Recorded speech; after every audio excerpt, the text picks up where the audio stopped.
তুমি আমার সেই মানুষ যাকে আমি কখনো কারোর সাথে শেয়ার করতে পারবো না।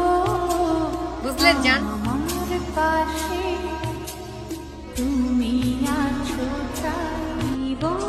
আমি আসলে অনেক লাকি যে আপনার মতন একটা মানুষ আমার জীবনে পাইছি।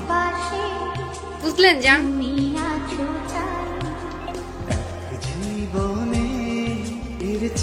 নারী কখনো পুরুষকে তার রূপের জন্য ত্যাগ করে তো তার আচরণের কারণে।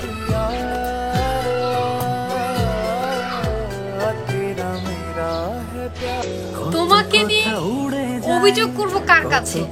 কারণ সবাইকে তো বলেছিলাম তুমি সব থেকে আলাদা, আর সেই তুমিও সবার মতোই হইলে। আমার এত কিছু চাওয়ার না, আমার শুধু একটাই চাওয়া, আমার একটা একান্তই মানুষ থাকবে যে আমাকে ছাড়া দ্বিতীয় কারো কথা ভাববে।